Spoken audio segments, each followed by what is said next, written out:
तो हेलो मेरे प्यारे बच्चों, कैसे हैं आप लोग और कैसी चल रही है आप लोग की बोर्ड एग्जाम की तैयारी। तो मैं लेके आ चुका हूँ प्री बोर्ड परीक्षा 2026 का हिंदी का पेपर है, जिसका कोड है A50,000।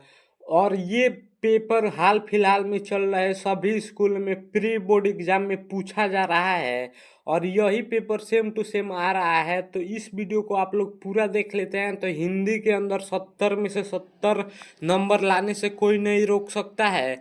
और इस वीडियो में आप लोग पूरा मैं पेपर सॉल्व करा के बताने वाला हूँ आप लोग को आंसर के साथ। तो इस वीडियो को पूरा देखिएगा। सबसे पहले यहाँ पे पेपर में अपना नाम लिख दीजिएगा, उसके बाद यहाँ पे अपना रोल नंबर अनुक्रमांक लिख दीजिएगा। उसके बाद चलते हैं, तो यहाँ पे समय दिया गया है 3 घंटे 15 मिनट का। और यहाँ पे निर्देश पढ़ लेते हैं बाबू। तो यहाँ पे निर्देश 15 मिनट परीक्षार्थियों को प्रश्न पत्र पढ़ने के लिए निर्धारित है।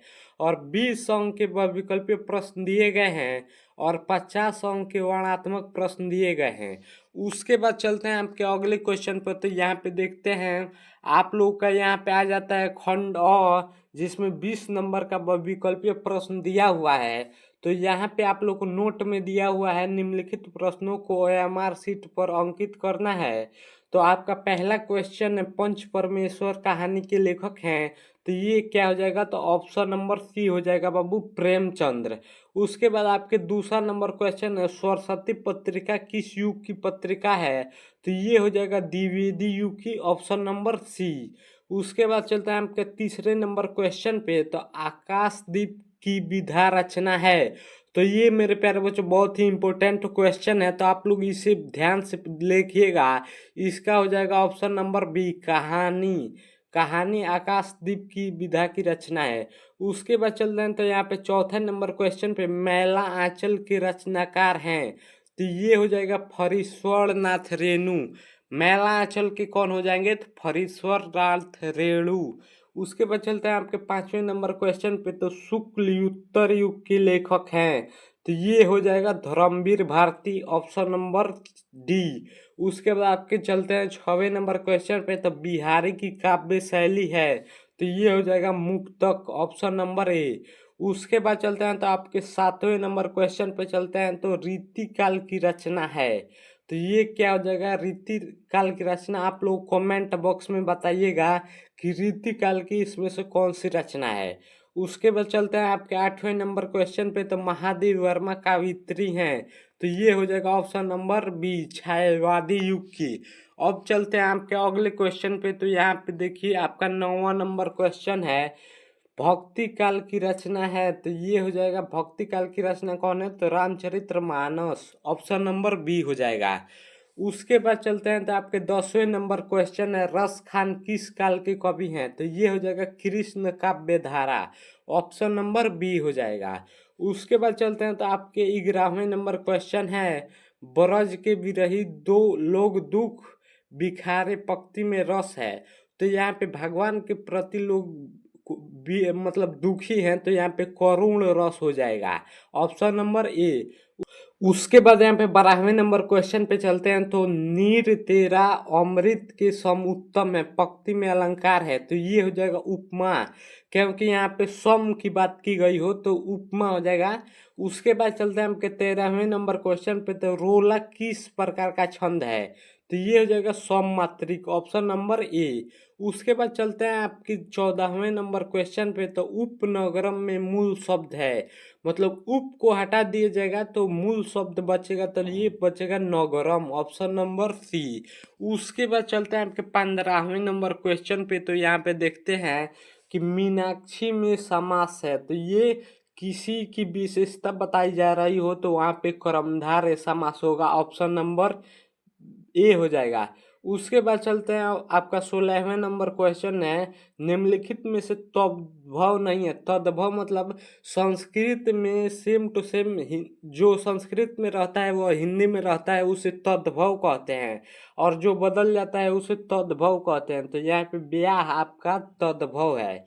उसके बाद चलते हैं आपके 17वें नंबर क्वेश्चन पे। तो तम का विभक्ति एक वचन बताइए। तो ये हो जाएगा प्रथमा विभक्ति एक वचन, आपका ऑप्शन नंबर ए हो जाएगा। आपका 18वां नंबर क्वेश्चन है, वाक्य में उद्देश्य के विषय में जो बात की जाती है वो कहलाती है। तो वो क्या कहलाती है मेरे प्यारे बच्चों? तो विधेय। ऑप्शन नंबर बी हो जाएगा। उसके बाद चलते हैं आपके 19वां नंबर क्वेश्चन पे। तो वाक्य का भेद नहीं है। तो ये कृत्यवाच्य है और भाववाच्य भी है और कृत्यवाच्य है। मतलब कर्मवाच्य, भाववाच्य, कृत्यवाच्य ये वाक्य भेद है। ये मेरे प्यारे बच्चों वाक्य का भेद नहीं है। तो ये हो जाएगा ऑप्शन नंबर डी। उसके बाद चलते हैं आपके 20वें नंबर क्वेश्चन पे। तो हिंदी में पदों की संख्या होती है। तो मेरे प्यारे बच्चों ये 5 होती है और इस पेपर में आपका 5 ऑप्शन नहीं दिया हुआ है। तो यहाँ पे 4 सही हो जाएगा, ऑप्शन नंबर ए। उसके बाद चलते हैं आपके वाराणत्मक प्रश्न पर। तो यहाँ पे देखते हैं खंड ब में वारात्मक प्रश्न दिए गए हैं, जिसमें आपका 21वां नंबर क्वेश्चन है औद्योगिक गद्यांश पर आधारित प्रश्नों के उत्तर दीजिए। और ये 2-2 मार्क्स के हैं। तो यहाँ पे सबसे पहले इस पदांश को पढ़ के इनका संदर्भ लिखना है। तो यहाँ पे लिखिएगा, ये यहाँ पे आप लोग देखिएगा, ये हम मनुष्य की निंदा नहीं गीता। मतलब निंदा से आप लोग को पता चल गया है ईर्ष्या तू न गई मेरे मन से, इस पाठ से लिया गया है। इसके लेखक आप लोग के धर्मवीर भारती हैं। और ये आप लोग को रेखांकित अंश की व्याख्या कर दीजिएगा। उसके बाद यहाँ पे आप लोग मनुष्य की उन्नति का क्या कारण बताया गया है। तो आप लोग इस पैसेज को पढ़िएगा तो यहाँ पे आप लोग को इसका आंसर मालूम चल जाएगा। उसके बाद चलते हैं हम क्या अगले क्वेश्चन पे। तो यहाँ पे आपका 22वां नंबर क्वेश्चन है, निम्नलिखित पदांशों में से किसी एक पदांश का संदर्भ सहित व्याख्या कीजिए। तो यहाँ पे देखिए ये वाला पदांश है, उसके बाद ये नीचे वाला पदार्थ है। तो ये सुभद्रा कुमारी चौहान वाली पदांश है। तो इसको आप लोग लिख लीजिएगा।